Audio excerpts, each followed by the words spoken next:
America has always been more comfortable talking about ideals than talking about power, freedom, opportunity, equality. Those words are familiar, rehearsed, and widely accepted. What is discussed far less openly is who those ideals were built around, who benefited most from them, and what happens when the group that once sat comfortably at the center begins to feel that position shifting. For most of the country's history, America was not just a nation with a white majority. It was a nation designed around white dominance. That dominance did not need to be stated constantly, because it was reflected everywhere in law, culture, housing, education, employment, and political power. When power is stable, it fades into the background. It feels normal. It feels deserved. It feels permanent. As long as demographic dominance feels permanent, it does not register as power at all. It registers as order. The anxiety we are seeing now does not begin with immigration policy or public assistance charts or budget projections. It begins with a feeling that something once assumed is no longer guaranteed. A sense that the future will not look like the past.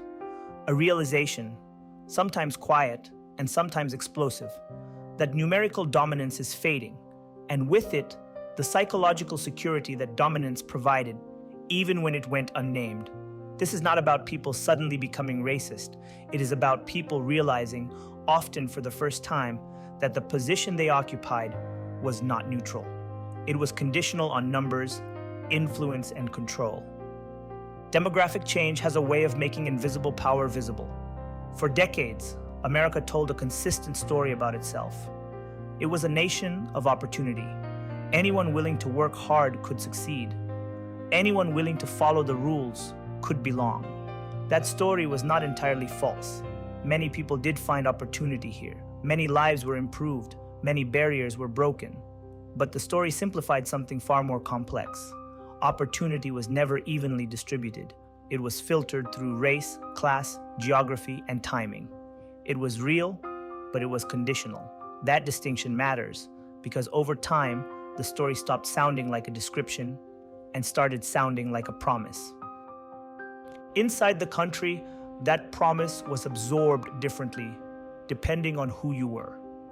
For white Americans, especially those whose families had been here for generations, the promise felt less like an opportunity to be earned and more like a baseline expectation. Stability was assumed. Belonging was unquestioned. The future felt familiar, even when it was difficult. Outside the country, the promise traveled even farther.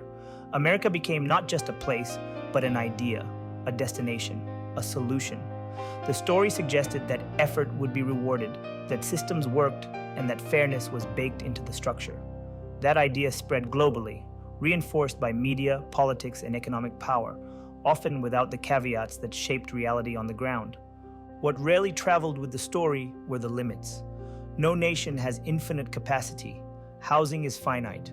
Jobs are finite. Schools, hospitals, transportation systems, and local governments are finite.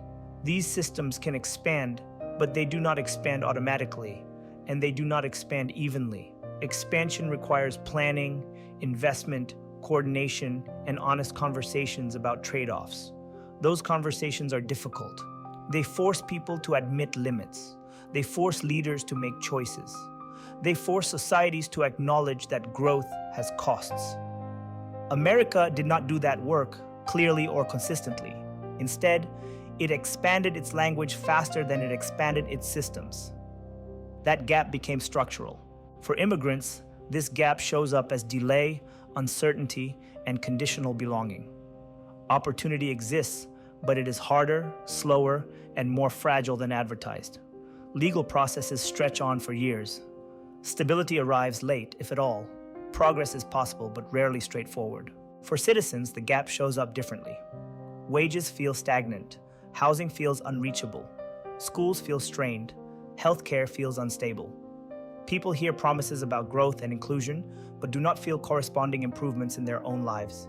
When systems feel stressed and explanations feel abstract, frustration builds. This is where resentment begins, not necessarily toward immigrants themselves, but toward a system that feels like it keeps making promises without delivering results.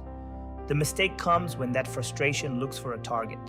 Rather than confronting the gap between promise and capacity, the conversation shifts toward blame. Immigration becomes the symbol. Demographics become the threat. Change becomes something being done to people rather than something happening around them. The discomfort of transition gets translated into a desire to restore a familiar order, even if that order never truly existed in the way it is remembered.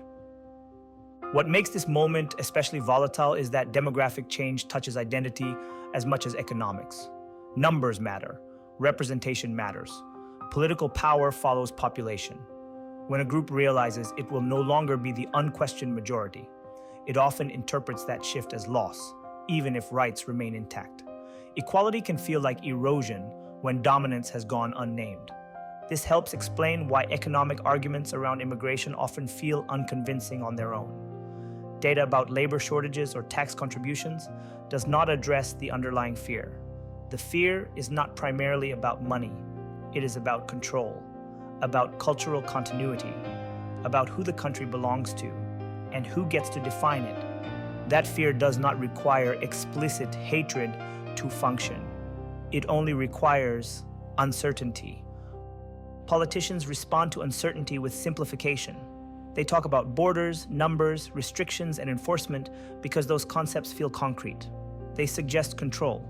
They reassure people that something is being done. Economic framing becomes a safe cover for deeper anxieties that are harder to name publicly.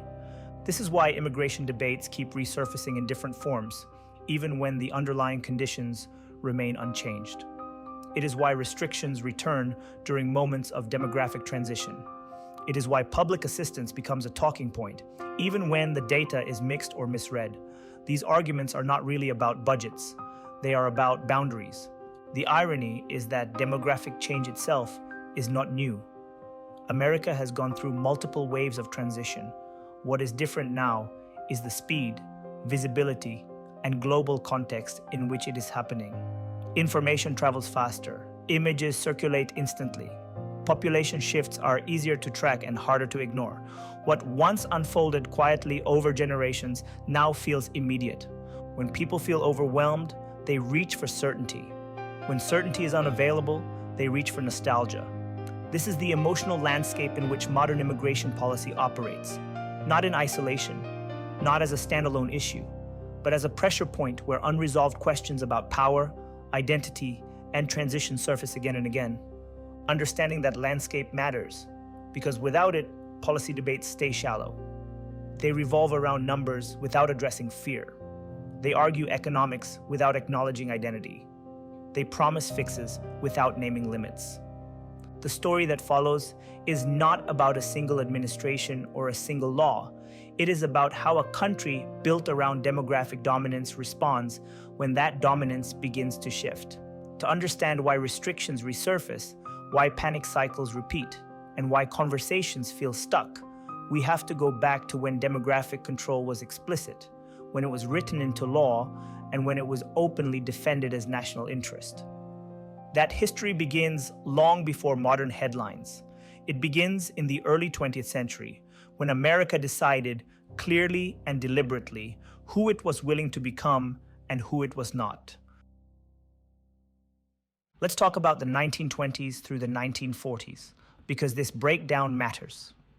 The current White House move to restrict roughly 75 countries is being explained through economic language, public assistance risk, and system strain, and while that framing sounds modern and neutral, it follows a pattern that has been used before under different names. Policies like this do not appear suddenly. They re-emerge when older anxieties resurface. And to understand why they take the shape they do, it helps to look at how immigration policy was originally constructed and what it was designed to protect. By the early 20th century, the United States had already begun to experience unease about who was arriving and how those arrivals were changing the country. Immigration from Southern and Eastern Europe had increased significantly, bringing in populations that differed from the Northern and Western European Protestant groups that had long held cultural, political, and economic dominance. This shift did not simply raise questions about labor or infrastructure. It challenged assumptions about identity belonging, and who counted as fully American. The response that followed was intentional rather than reactive. When Congress passed the Immigration Act of 1924, it did so with the explicit goal of preserving the existing demographic makeup of the country. The law established national origins quotas based on census data from decades earlier, effectively locking the population into a past version of itself and sharply limiting entry from regions associated with newer immigrant groups. This approach was framed at the time as responsible governance, a way to protect social stability and national character in an era of rapid change. That logic reflected widely accepted beliefs of the period. Ideas about racial hierarchy and population management were not confined to the political margins. Eugenics was treated as legitimate science. Policymakers, academics, and public figures openly discussed the idea that nations could decline if they failed to manage who entered and reproduced within their borders. Immigration policy became one of the tools used to carry that belief into law, embedding preferences and exclusions into the structure of the system rather than relying on informal discrimination alone. As a result, immigration law during this period did more than regulate numbers. It established priorities and distinctions that aligned with prevailing views about race and cultural fitness. Northern and Western Europeans were favored, Southern and Eastern Europeans were restricted, and immigration from Asia and much of Africa was effectively blocked. These outcomes were not incidental. They reflected a broader effort to shape the population in ways lawmakers believed would preserve American identity as they understood it. This framework did not exist in isolation. American racial policy, including its immigration laws, was observed and studied internationally. In Germany, legal scholars and political thinkers examined U.S. approaches to citizenship, segregation, and population control as examples of how a modern state could formalize racial hierarchy through law. While the United States did not pursue the same methods or outcomes as Nazi Germany, the underlying belief that population composition could be managed for national preservation was not foreign to American governance at the time. This context helps explain why the United States did not immediately position itself as a moral opponent to fascism in the 1930s. The discomfort with fascist ideology emerged gradually and unevenly, shaped as much by geopolitical threat as by ethical rejection. The decisive break came through war and aggression rather than through an early repudiation of racial ordering as a governing principle. Before that break, America was largely comfortable with being a white nation by design. That design was reinforced not only through immigration law, but through housing policy, labor markets, and citizenship rules that favored whiteness as both a social and legal advantage. These structures operated together to maintain demographic dominance without needing constant justification. World War II disrupted this equilibrium. The exposure of Nazi atrocities made explicit racial hierarchy untenable as a public foundation for democratic leadership. As the United States moved into a position of global influence, it became necessary to revise how it talked about itself and how its laws aligned with its stated values. This shift did not happen all at once, and it did not involve a complete abandonment of population management as a concept. Instead, it involved a change in language and justification. Race could no longer be named directly, so other criteria took its place. Economic contribution, legality, security, and administrative capacity became the acceptable terms through which immigration could be debated. These categories appeared neutral and pragmatic, even as they often produced outcomes similar to earlier exclusions. The system no longer declared who it preferred in explicit racial terms, but it continued to sort and filter through mechanisms that shaped demographic outcomes over time. This is where the connection to the present becomes clearer. When modern policies emphasize public assistance risk or system strain, they operate within a framework that was built to manage population change without openly discussing its underlying motivations. The concerns being raised may be real, but they are rarely separated from the historical patterns that gave them shape. Restrictions tend to fall along familiar lines, not because of coincidence, but because the structure guiding them has deep roots.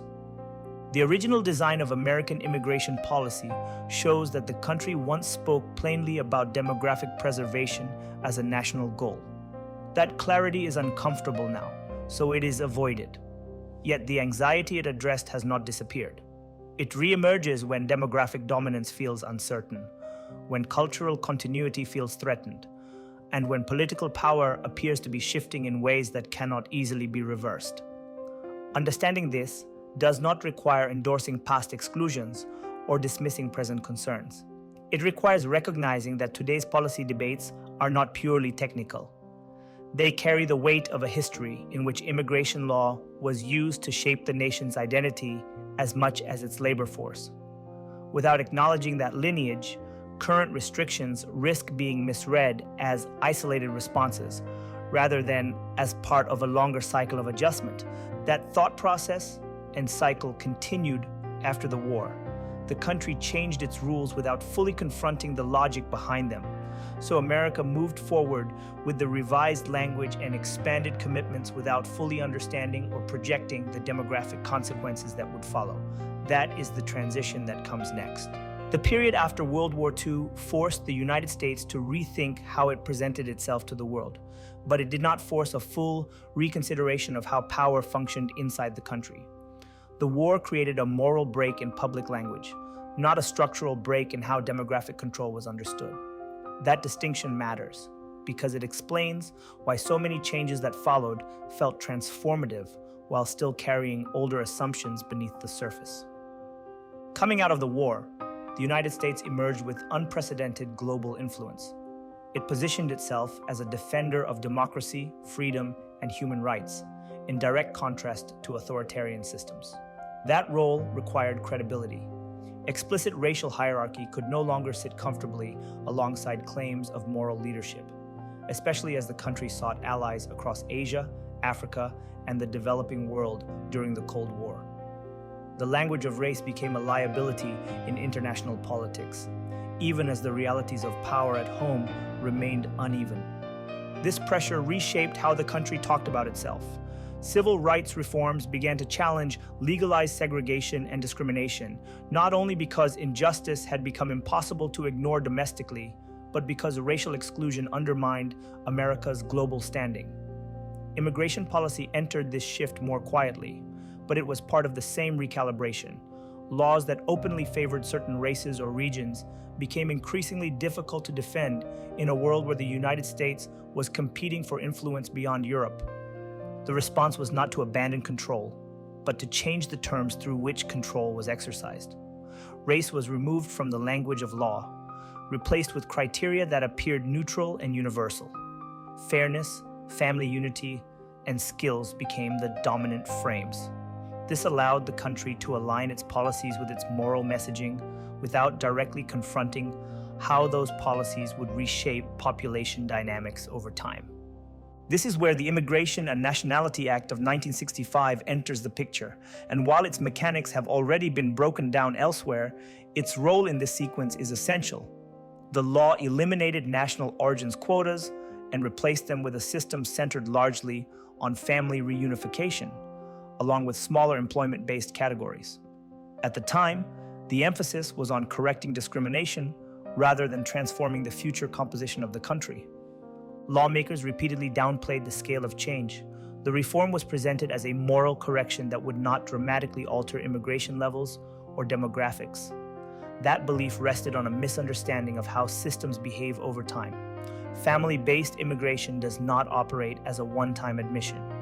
It functions as a multiplier. Each legal entry creates the possibility of future entries, spaced out over years and decades, all operating within the bounds of the law. What changed was not the idea that the country could manage who entered, but the mechanism through which that management occurred. The system no longer selected explicitly by race. It selected by relationship and eligibility, while global inequality and population growth ensured that demand would come from regions previously excluded. The demographic consequences followed naturally, even if they were not fully anticipated. At the same time, the country did not adjust its capacity or its language to match this new reality. Infrastructure, housing, education, and local governance continued to be planned as if demographic change would remain modest and predictable. The national story emphasized opportunity and openness, but rarely discussed scale, limits, or long-term integration planning. Moral expansion moved faster than institutional preparation. This disconnect was not immediately visible. Economic growth in the post-war decades masked strain. Labor demand absorbed new workers. Communities adjusted gradually. The system appeared to function, reinforcing the belief that expansion could continue without friction. Over time, pressures accumulated unevenly, concentrated in certain regions, industries, and public services. What never happened during this period was a direct conversation about power. The country did not openly grapple with what it meant to move from a white majority nation by design to a more pluralistic society in practice. The rules changed, but the underlying assumption that the dominant group would remain central went largely unexamined. Demographic change was treated as abstract, distant, or temporary, rather than as a structural shift with political and cultural consequences. This matters because when power transitions are not acknowledged openly, they tend to resurface as anxiety later on. The absence of an honest reckoning created space for confusion. People were told the country stood for equality and opportunity, but were not prepared for how those commitments would reshape representation, influence, and identity over generations. When change became visible, it felt sudden, even though it had been unfolding legally for decades. By removing racial language without addressing demographic reality, the post-war reforms created a system that was morally expanded, but psychologically unresolved. The country spoke as if it had moved beyond questions of dominance, even as those questions continued to operate beneath the surface. When strain emerged, there was no shared framework for understanding it honestly. This is why later debates about immigration so often feel disconnected from history. The policies are treated as isolated decisions rather than as part of a long arc that began with explicit exclusion, shifted to neutral language, and produced outcomes that were never fully discussed at the time. The anxiety people feel now is not simply about newcomers. It is about a transition that was set in motion without a shared understanding of where it would lead. For many white Americans, the experience of the current moment does not register as hatred or hostility toward others, even when it later expresses itself that way politically. It registers first as disorientation, the sense that the country no longer feels familiar in the way it once did, that assumptions which used to go unquestioned now feel unstable, and that outcomes no longer align with effort or expectation. This feeling often emerges before any clear political position forms, which is why it can be difficult to talk about honestly. What is being experienced is not the loss of rights. Legal protections remain intact. Voting rights remain. Access to institutions remains. What is shifting is numerical dominance and the psychological security that comes with it. For generations, whiteness functioned as an unspoken default in American public life. Representation in politics, media, education, and leadership largely reflected that reality, reinforcing the sense that the system was built with familiar reference points in mind. When that reference point begins to change, it can feel like something is being taken away, even when nothing tangible has been removed. Equality can feel like erosion when dominance was never consciously acknowledged. The discomfort comes not from exclusion, but from adjustment. This is where the language of replacement begins to surface, not always explicitly, but as an underlying fear that influence will diminish over time.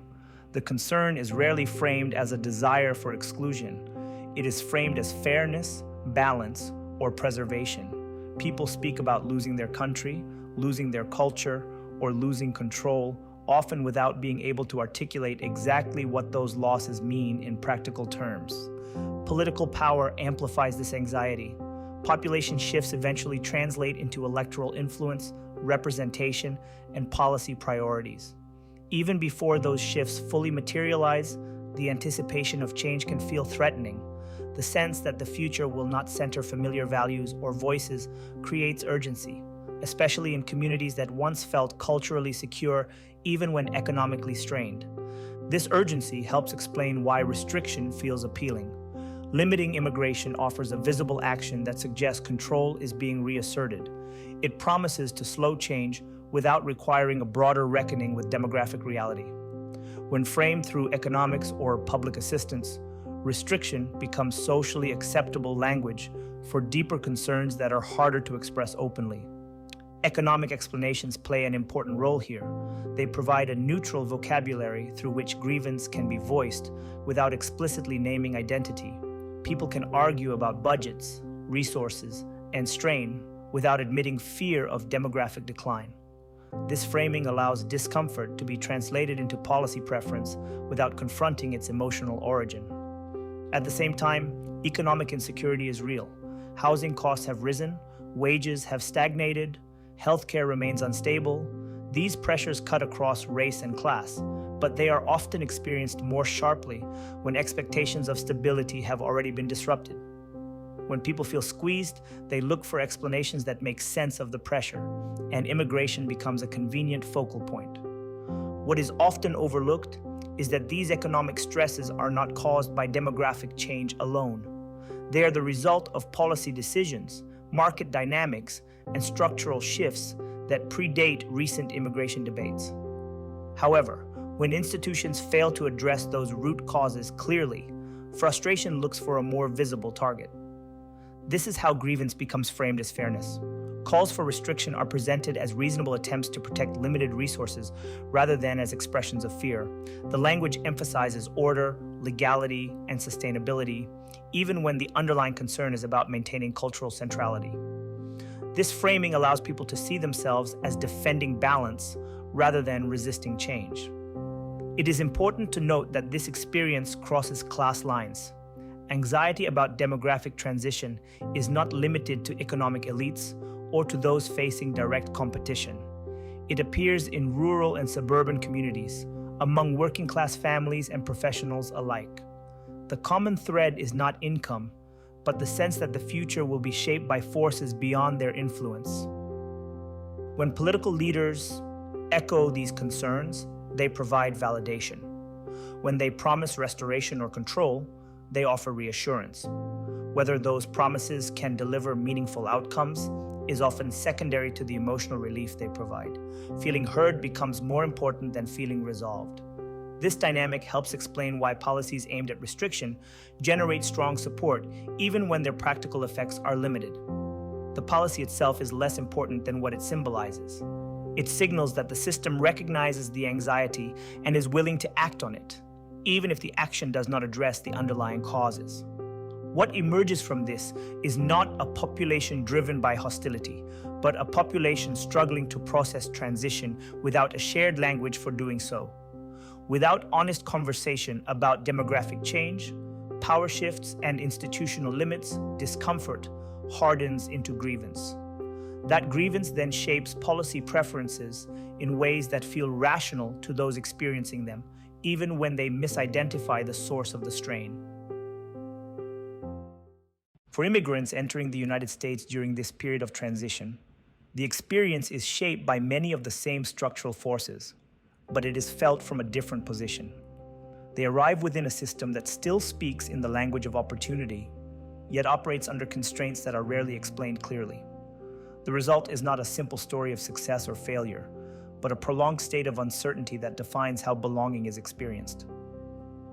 Many immigrants come with the belief that effort will be met with stability, that following the rules will eventually lead to security, and that time invested will produce predictable outcomes. That belief is not irrational.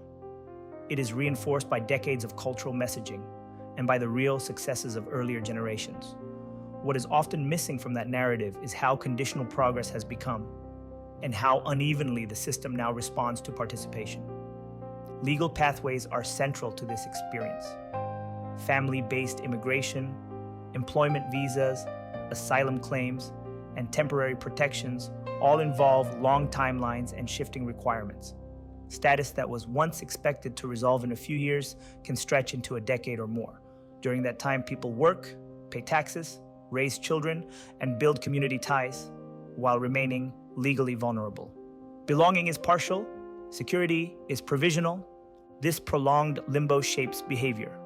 long-term planning becomes difficult. Investment in education, home ownership, or entrepreneurship is often delayed because legal outcomes remain uncertain. Even routine decisions carry risk when status can be affected by policy changes beyond individual control. Stability exists, but it is fragile, and that fragility becomes part of daily life. At the same time, immigrants are deeply embedded in the labor market. Many industries rely on immigrant labor to function, particularly in agriculture, construction, healthcare support, food service, and logistics. Work is available because it is needed. Yet social acceptance often lags behind economic reliance.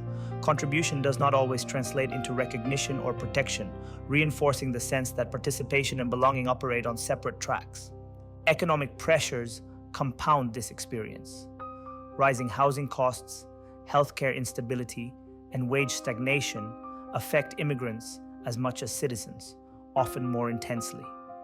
The promise of upward mobility collides with an economy that increasingly rewards capital and credentials while limiting mobility for those without inherited advantage.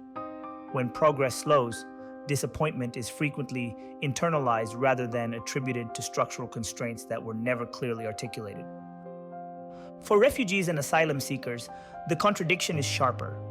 They are welcomed under humanitarian language that emphasizes protection and moral responsibility, yet they encounter underfunded support systems and extended periods of uncertainty. Safety is offered in principle, but stability arrives slowly. The country extends refuge without always providing a clear path toward integration, leaving people suspended between protection and permanence. For those without legal authorization, the experience is defined by fluctuation. Periods of relative stability alternate with moments of fear as enforcement priorities shift. Lives are built in the margins, sustained by work that is necessary but often invisible. The path to legitimacy remains narrow or non-existent, even as contribution continues. This creates a population that is essential to the economy, yet excluded from the full protections of the system it supports.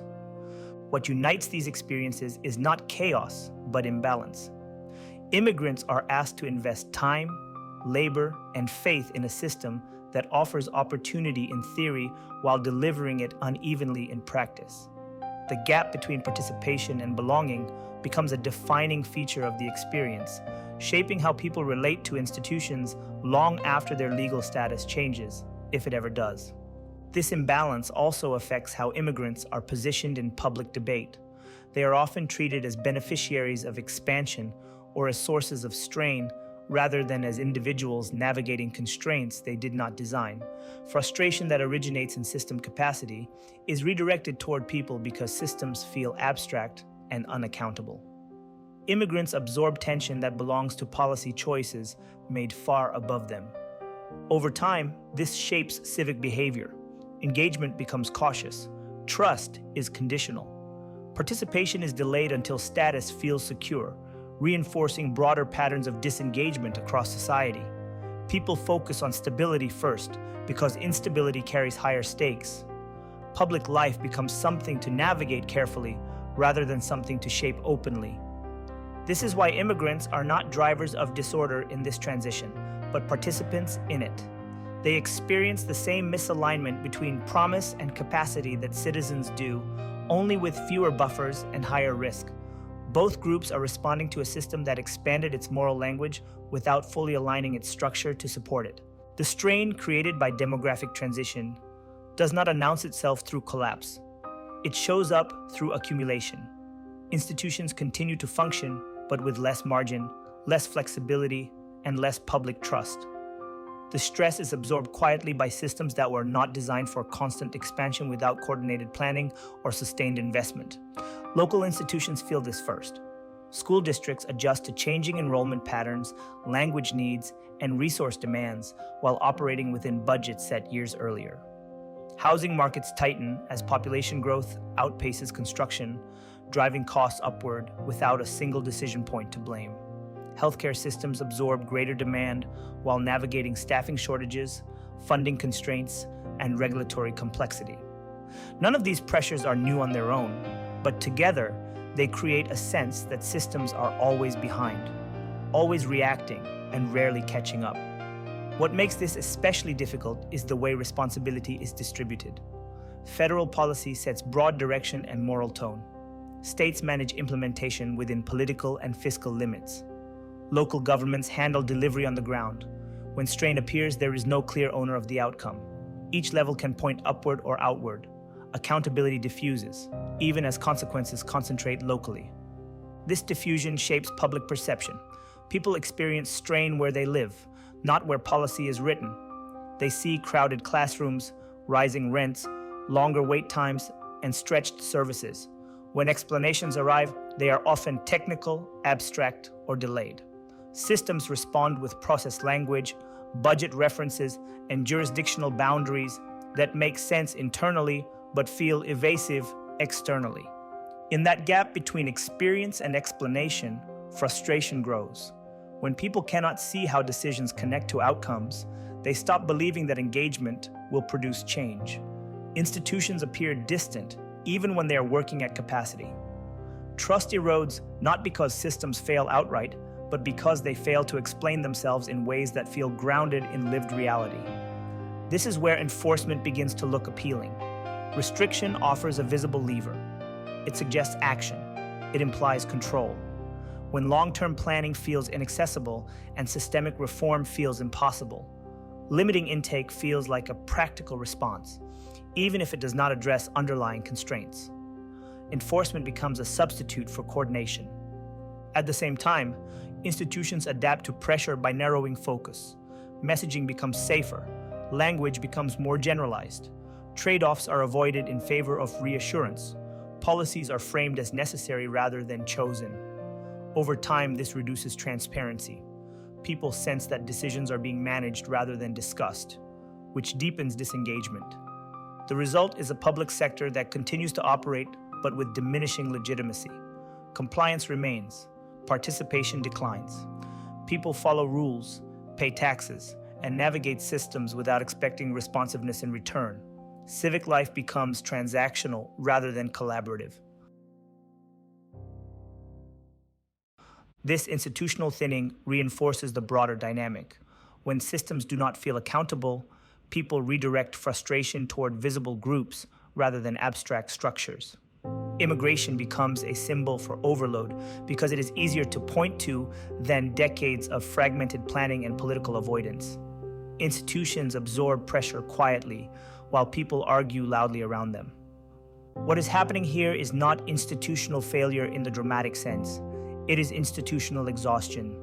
Systems built for stability are asked to manage transition without being redesigned for it. They stretch, they adapt, they continue, but they do so without resolving the tension between promise and capacity that created the strain in the first place. This quiet strain matters because it shapes how the future is approached. When institutions feel brittle, societies become risk-averse. They favor restriction over expansion, control over openness, and reassurance over honesty. Policy becomes reactive rather than strategic, shaped by pressure rather than planning. Understanding this institutional dimension is essential because it explains why debates about immigration so often feel disconnected from outcomes. The system is not breaking in one place. It is thinning everywhere. And when thinning is mistaken for failure, the response is often to harden boundaries rather than strengthen structure. What remains is to ask what happens if this pattern continues and whether a society can navigate demographic transition without either denying it or panicking in response to it. What this entire sequence points to is not an immigration crisis in the narrow sense, but a power transition that has never been spoken about honestly. Immigration is the surface where that transition becomes visible, but it is not the source of the discomfort. The deeper issue is how a country built around demographic dominance adapts when that dominance begins to fade. Demographic change is not optional. It is driven by birth rates, global population distribution, education levels, and mobility. No policy can reverse those forces in the long term. Restrictions may slow certain flows temporarily, but they do not restore earlier demographic conditions. What they do instead is offer psychological reassurance. the sense that control is being reasserted even if the underlying trajectory remains unchanged. When reassurance substitutes for planning, policy becomes reactive. Decisions are made to quiet anxiety rather than to prepare systems. Short-term actions replace long-term coordination. Enforcement becomes more visible than investment. The appearance of control takes priority over structural alignment. This is how panic shapes policy. It does not announce itself as fear. It appears as urgency. It justifies speed. It narrows the range of acceptable conversation. Questions about capacity become questions about exclusion. Questions about planning become questions about permission. The focus shifts from how to adapt to who to stop. The danger of this approach is not immediate collapse. It is accumulation. Each reactive decision adds another layer without resolving the underlying mismatch between promise and capacity. Systems remain strained. Institutions continue to thin. Public trust continues to erode quietly. The cycle repeats with higher intensity each time. Avoidance plays a central role in this process. Avoidance of demographic reality. Avoidance of honest language about limits. Avoidance of acknowledging that equality and dominance are not the same thing, and that losing one does not mean losing the other. When those conversations are avoided, frustration looks for other outlets. History suggests that societies facing demographic transition have two broad paths. One path involves adaptation, investment, and honest communication about trade-offs. That path is slower, politically riskier, and less emotionally satisfying in the short term. The other path involves hardening, restriction, and symbolic gestures of control. That path feels decisive, but it rarely stabilizes the system it is meant to protect. Hardened systems do not stop change. They concentrate its pressure. Over time, that pressure finds release through institutional fracture, political volatility, or social unrest. The attempt to preserve dominance often accelerates the instability it was meant to prevent. What is missing in the current moment is not data or analysis. It is language that acknowledges reality without inflaming fear.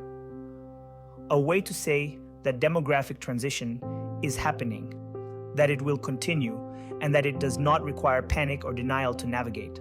Without that language, people default to narratives that promise restoration even when restoration is not possible. If this trajectory continues, disengagement will deepen. Citizens will continue to feel that participation does not translate into influence.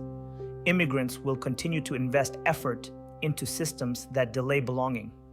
Institutions will continue to manage strain through process rather than reform. Public debate will grow louder while becoming less connected to outcomes. None of this requires bad intent. It only requires hesitation. Hesitation to name power. Hesitation to admit limits. Hesitation to align moral language with material reality. In that space, perception becomes easier to manage than structure, and policy becomes a tool for reassurance rather than preparation. The real choice facing the country is not between openness and restriction. It is between adaptation and denial, between planning for the society that is emerging or clinging to the one that no longer exists. Demographic change will continue regardless. The question is whether institutions and language evolve with it or resist until the strain becomes unavoidable. What history shows is that power can adjust or it can harden. Adjustment requires honesty. Hardening feels safer, but it carries consequences that surface later and more violently. The panic of transition does not disappear on its own. It either gets addressed deliberately or it reshapes the system through pressure. That is the ripple effect at work. One story, one truth, one ripple at a time. This is the ripple effect, powered by the Truth Project.